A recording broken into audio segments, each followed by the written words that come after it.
2021 was a really stressful year for me. I'm not exaggerating when I say it was one of the most stressful parts of my entire life. If you remember that little disclaimer from my previous episode, I was incredibly busy with all my academic hurdles and everything related with work, to the point that I had to sacrifice a lot of my hobbies to be able to keep my mind stable. Personal projects took a rest, I couldn't make a lot of art or even videos, and most importantly, not even playing a lot of games as I wanted. My backlog even became huge, and some games I've been playing and enjoying a lot I had to momentarily stop. But thankfully that doesn't mean that my gaming experiences had to stop because of all that, and in this video I want to talk about my experiences that I had throughout last year. We had some interesting highlights that really brought my attention and enjoyed a lot. Nintendo Directs made their grand appropriate return to deliver their best news, and they were a joy to watch. Super Mario 3D World plus Bowser's Fury turned out to be the best port of a Wii U game, and the Bowser's Fury part seems to promise an interesting future for 3D Mario games. Both Famicom Detective Club remakes are finally translated in English for a horrifying price. Like, seriously, Nintendo, these are all visual novels, this is ridiculous. The Legend of Zelda celebrated the 35th anniversary, and by celebrated I mean they just acknowledged it. Like, I get that the Breath of the Wild sequel is still in development, but I did wish they made something more with the celebration. The best we got was the HD remaster of Skyward Sword and a special edition Game & Watch, which, I'll admit, it is pretty cute and I did quite like it. The World Ends With You finally got its long-awaited sequel, and I can't wait to play it properly because the demo was super fun. Doki Doki Literature Club is relevant again. Super Smash Bros. Ultimate got their final DLC characters, and they are all amazing. Pirate Mitra? Fantastic. Kazuya? Okay, I guess. Sora? I love this game so much. Metroid finally made its grand return, and I even got Metroid Dread for Christmas, but I still haven't played it, and I'll explain why later in this video. Pokemon reminded me once again how much their spin-off games actually have much care and passion put into them than the mainline games. Brilliant Diamond and Shining Pearl don't look bad, but they're just not intriguing, and they're too corporate safe like those 2015 Nintendo games. They didn't even include the improvements from Platinum. Like, do I think it justifies this remake's existence if it's going to be based on the inferior version? Like, please explain, I just don't understand this. Speaking of which, Shin Megami Tensei 5 looks amazing and you should also play it. And finally, the Danganronpa trilogy is finally on Switch, and I want to get Decadence, but I can't because it's sold out everywhere! Johnson, what are you doing? Print more copies! But anyway, today I want to rank and review all the games I played and finished throughout 2021. Yes, all 7 of them. This does not include games I replayed and finished before, and I'm not counting games I still haven't finished or played substantially, because I want my opinions to be the most valid as I can. This ranking will go from the weakest and weird to my most favorite based on how much I enjoyed them and how much their quality stack up. So sit down, grab a pretzel, and let's get started. Hang on tight, cause you're all going to play a little game of fate for me. World's End Club has to be one of the weirdest and most baffling games I have ever experienced. When this game was announced, I was excited for it, primarily by the concept and because of the people working on it, and while I still liked it, I cannot fathom about the choices they made regarding its marketing and game design. This game was from the mind of Kotaro Chikochi, creator of the Zero Escape series, including the involvement of Kazutaka Kodaka, the mind behind Danganronpa, and character designer Take, who is best known for her character designs for the Ether Foundation and the Galar Gym Leaders from the Pokemon series. This project was announced with this really dark trailer with the name Death March Club, which was about a group of elementary children trapped in an undersea amusement park and forced to play a death game against their will by a one-eyed devilish mascot. Sound familiar? I was intrigued by it, primarily because it made me wonder what kind of twists and turns they were going for, because I'm pretty sure they were not going to be this formulaic considering their previous works. But suddenly, word about the project became really silent, and months passed without any news of the sort. And suddenly, boom! The game has been released for the Apple Arcade, and with a new title. Uh-oh. Yeah, this is when a lot of people became really disappointed with it because the true identity of the game was shown. The whole Game of Fate scenario was literally just the first hour of the game. The game is cancelled! And it turns out that this game was a story-driven side-scroller platformer country road trip where these children explored the ruins of Japan while trying to figure out why the world is destroyed and what happened to them. A lot of people were not happy by the bait and switch, and I could understand being disappointed by what the final game turned out to be compared to how it was marketed. Despite that, I still wanted to give this game a fair chance, and what did I think of it?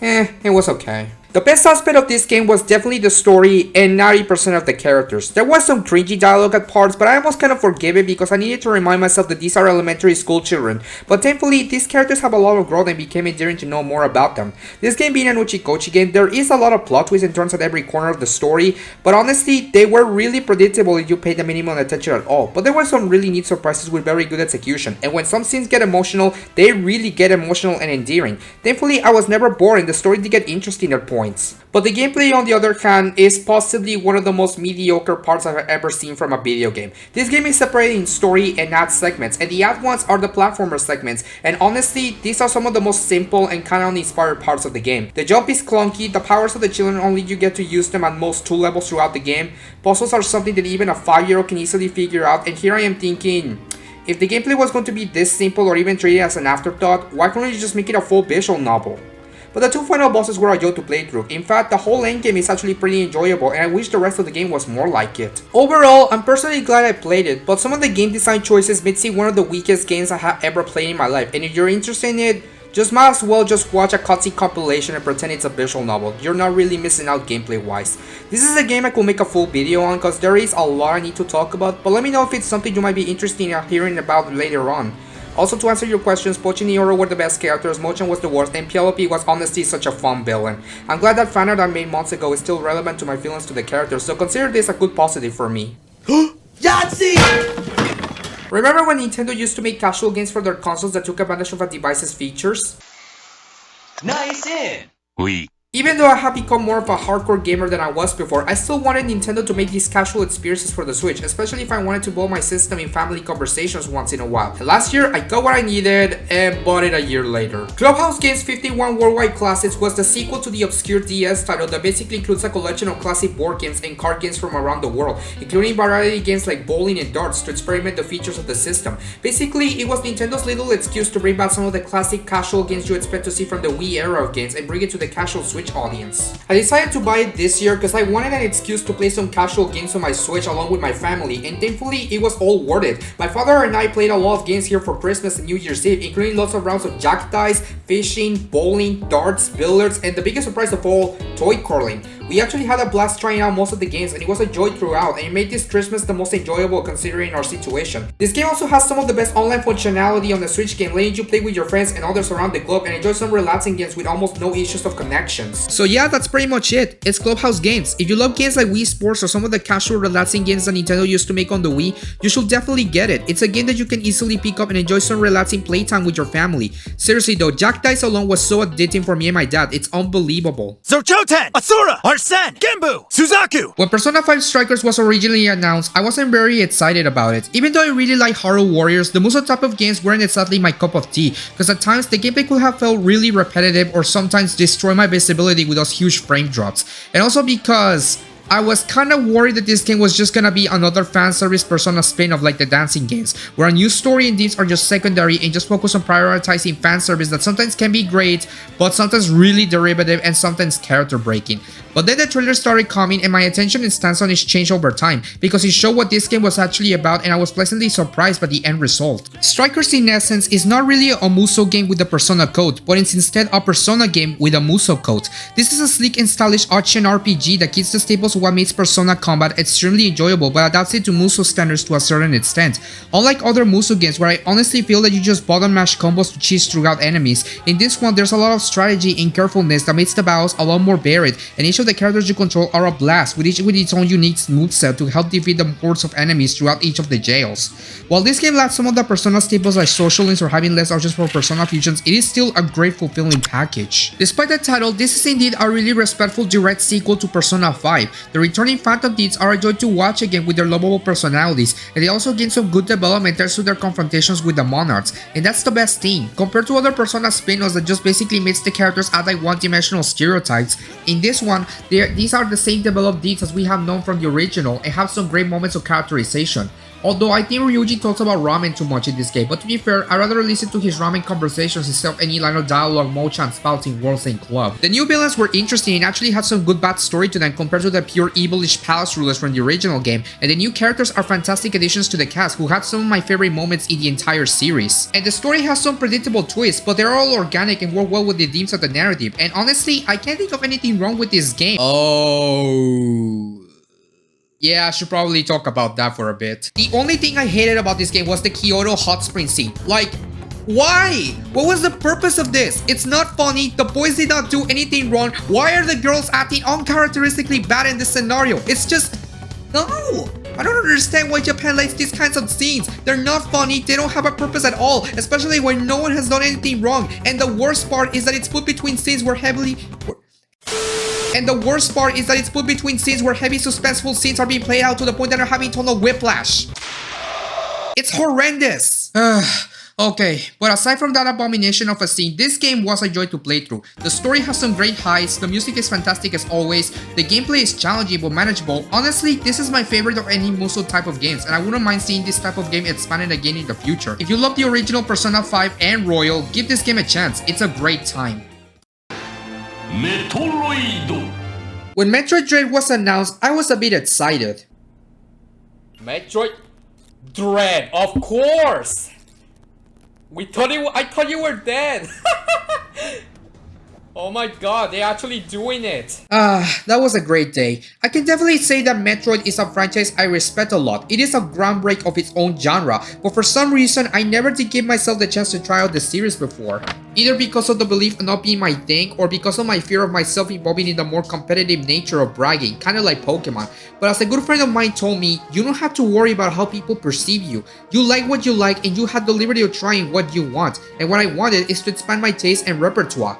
After seeing the revelation of a new 2D Metroid after 19 years, I wanted to play it, but I personally wanted to be familiarized with the series myself, give myself a bit of experience, and I realized I did own most of the mainline Metroid games, so I decided to do a marathon of the mainline Metroid series, experience Samus' story from the very beginning, starting with the original.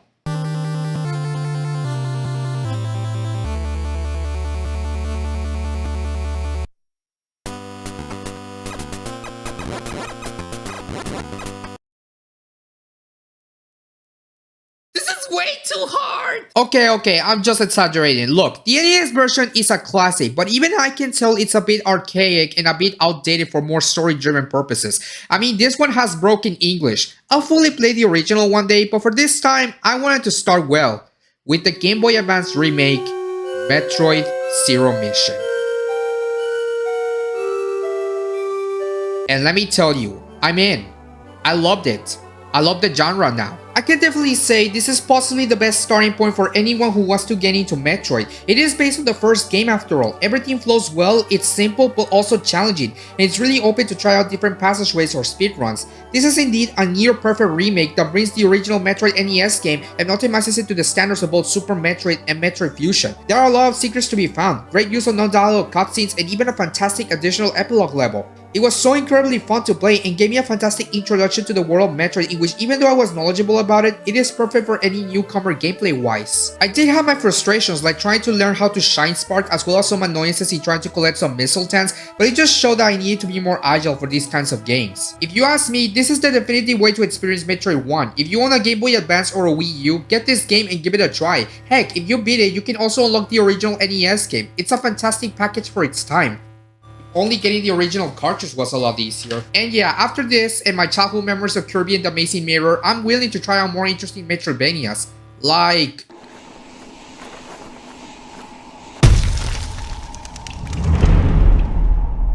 Huh.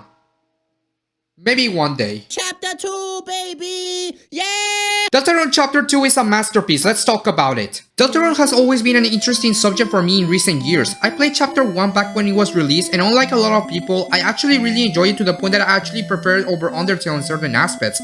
I thought the new characters were a lot more endearing, the new lore explored was intriguing, and I felt a bit of era great potential coming in its way, and I was excited to see how the story will continue. Then Chapter 2 came out of nowhere last year, and oh my lord! Everything about Chapter 2 is fantastic. Everything worked splendidly. The new Dark World was so much fun to play. The villains are incredibly fun. The dialogue is great with some cringe parts, but it's the good amount of cringe. The battle system is miles beyond improved with some of the best battles that both Toby Fox games have managed. The music is incredible. The backgrounds are so alive and dynamic. This game flows with so much crack energy and full-blown imagination that it's unbelievable. Queen, Noelle, Spamton, every character that this chapter focuses on are a lot of fun to interact and have amazing chemistry with each other. And yes, my favorite character is Swatch. This shopkeeper is so stylish and his design and dialogue is so fun to see that even I want to replicate it at some point.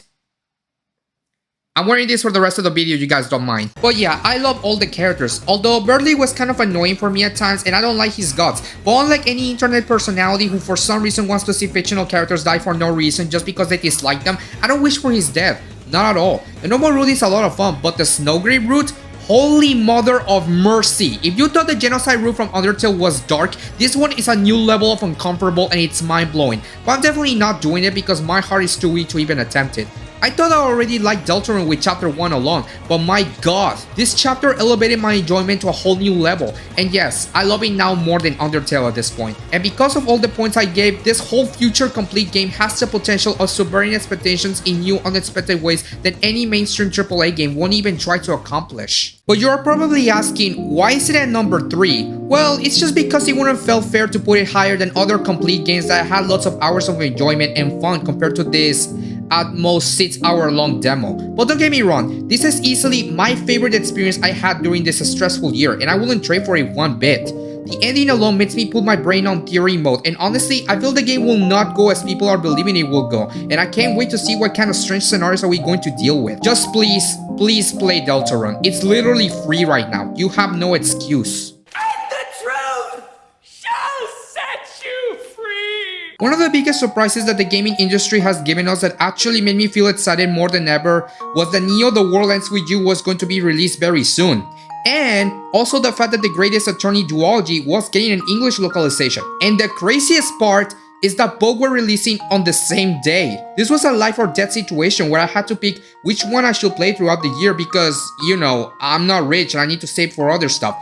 So after thinking long and hard, I picked the latter. Sorry Neo, I'll get to you soon. But anyway, we as Attorney fans were craving to have these games get an English localization for a very long time, and it was almost not a reality because of a certain agency's copyright. But after a small clever change of name, Capcom finally graced us with the multi-platform port of these great visual novels. At this point in time, I only played the first half of the pack, which is the Greatest Attorney Adventures, and I had a blast with it. I really loved everything about it. Everything from the cast of characters and trial sessions were a delight, and I was never bored getting through them. Naruhodo was a great relatable protagonist, Susato had some great character moments, Iris was precious, but my god, Harlow Shaw steals the entire game. His mannerisms, personality, and dialogue makes him one of the most entertaining characters that the Ace Attorney series have pulled off. And I especially love the new deduction mechanic where at parts of the investigation, Naruhodo has to help Shawn to solve some investigation queries, and they are a delight and clever to pull off. That's another thing, this game is pure high quality. The character animations and flow of this game are something beyond improved over past games, especially the 3DS Ace Attorney games where the animation came out a bit stiff at times. As for the trials, they also expanded on them after the first case. They bring back some of the mechanics from the Professor Layton crossover, including the multiple witness interrogations, as well as the testimony contradictions in the form of the new jury system. All these new mechanics were fantastic evolutions to the Ace Attorney gameplay, and it makes these cases more engaging to solve. I like all the cases, but my god, without spoiling, case 3 and 5 are possibly some of the best cases that this series has ever gotten, and with the sort of cliffhanger left at the end, it makes me more excited to try out the sequel later this year, especially noticing how a lot of people call it possibly the best game in the entire series. It's just so exciting. Even if you never played Ace Attorney, I still highly recommend this whole package. These games will put you on the edge of your seat for the crazy tournaments that they'll bring to you and all the charming wit that these characters will show off. Put your attorney's badge and defend your client in the most Japanese and British way possible. Please do it for Shams and his insane tactics. And speaking of insanity... What? Thank you very much. Yeah, if you've seen my reaction bit of E3 2021, you probably were expecting this to be this high, but can you blame me? WarioWare has always been a childhood favorite of mine. Wario, the characters, the vocal songs, the insanity of the microgames always makes my brain motor in full activity, and I always have extreme fun trying to beat my own or other players' high scores. These games are my perfect bad day cure and always entertain me for hours with no end every day. After the release of Gold on the 3DS, I've been anticipating for the longest time a new exclusive entry for the Switch. So to see the announcement on that direct made me have my body full of serotonin more than ever, and thankfully it was delivered. Getting together is so much fun, my dudes. The new gimmick of using Wario and every character of the cast during the microgames is an interesting twist to the formula, and I actually really enjoyed the execution of it for the most part, since it makes these runs more unpredictable and makes you have to adapt to the different microgame scenarios in crazy ways. My favorite characters to use were definitely Wario, Mike, Ashley, Firebolt, and especially Orbulan. Orbulan breaks most of the game and it's hilarious, and I hope to god I never get 9-ball in most of my runs, cause yeah, his gameplay is horrible. The new microgames are still so fun with lots of crazy shenanigans that puts a dumb smile on my face every time. I really like the sushi and grape juice boss stages, I like the hypnosis one, I love the Super Metroid and Three Houses references, I like the little slime microgame where you have to piece together this little body. Oh my god, that's a precious face. Being a WarioWare veteran, I was a bit disappointed by the lack of crazy collectibles like in Twisted and Gold, and I did wish it had a better online mode, but despite that, this is still a fun time with endless hours of entertainment trying to beat my high scores every time.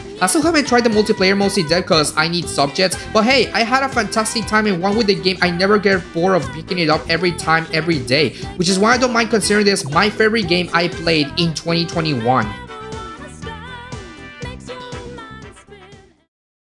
And that's pretty much about it. I really hope you enjoyed 2021 as much as I did. Please let me know what games were your favorites to play in the last year and what are you excited for 2022. If you ask me, 2022 is promising to be a fantastic year and I can't wait to not only get the new hot stuff, but to also find new craziness in my backlog. After all, every action you do is a new experience each day.